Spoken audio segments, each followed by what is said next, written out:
Well, folks, in today's video, we're going to be unboxing this Santa Fe S4 switcher locomotive. This is practically an identical locomotive to my Erie S4 switcher locomotive, but this one's the Santa Fe Railroad, obviously.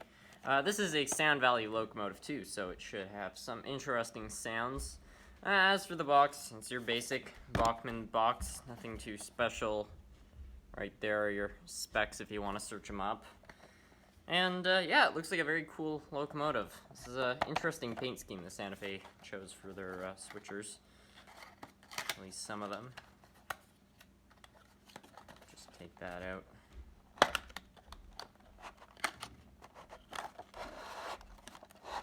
And there is our locomotive.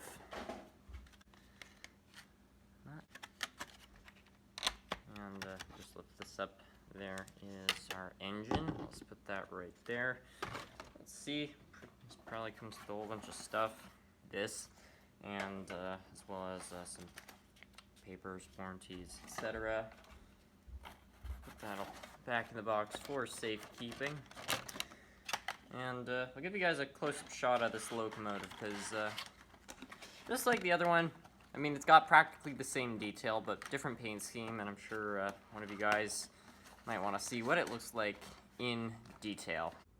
So here the locomotive is in detail. I kind of can't get over this paint scheme. It's just so cool, the silver and black.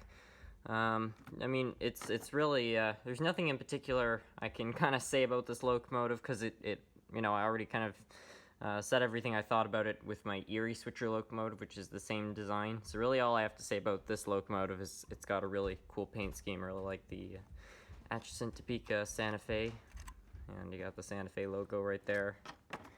Here's the back of it. You got more of that cool silver striping, the number, your rear light. It's just about the same. I pointed this out on the last one, but I left the horns right there. Got some sort of cooling vent there, I believe. And here's the front. We got the number plate and more of that beautiful silver striping. So that's the locomotive in detail. And another thing, and I did point this out on the other one, but it's got those little uncoupling latches on both sides, and that's just a feature that I really like to see.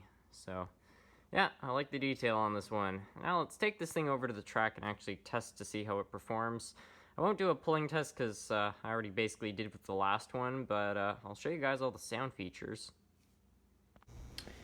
I've got her all set up on the track. I suspect the sounds in this engine are going to be very similar to the last one, if not identical, but I'll go through them all anyways.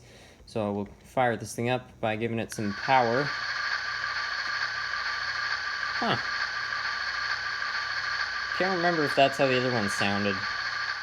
Okay, I've got the other one right here, and I think they do sound the same. I think this one, the CVs were adjusted a little bit for the volume though, because this one seems slightly quieter, so that's kind of interesting. Anyway, as far as sounds go, I've got the bell. So just your regular Bachmann bell, as far as I can tell. That's a really cool horn. There's your short horn. 4 doesn't do anything, 5 doesn't do anything, 6 is nothing. 8 usually shuts the sound off, just like it did. 9, nothing. And then 0 should be the light. Yeah, there we go. Now, let's give this thing some power. That is very smooth, wow.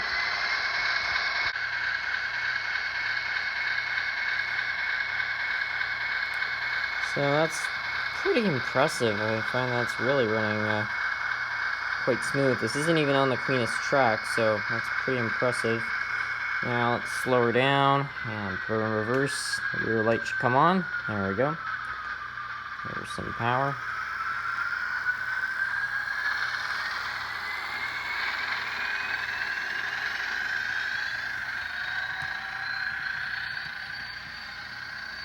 Fair enough.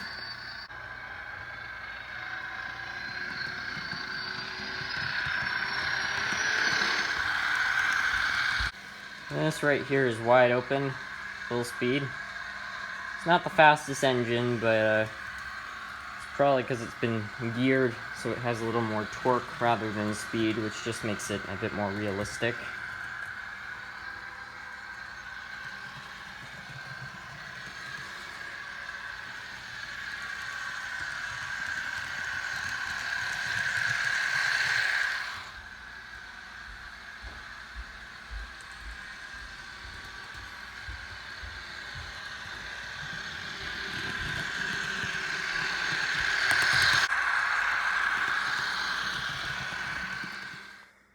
my unboxing and review of this little switcher locomotive. Again, I really don't have a lot to say about it because I kind of got all my thoughts out on the last S4 Bachmann switcher locomotive. But, yep, overall, I'm happy with it. And the thing I really like about this locomotive is the paint scheme because I think it's a very cool paint scheme. Anyways, that'll be it for today's video. Thanks for watching, everyone.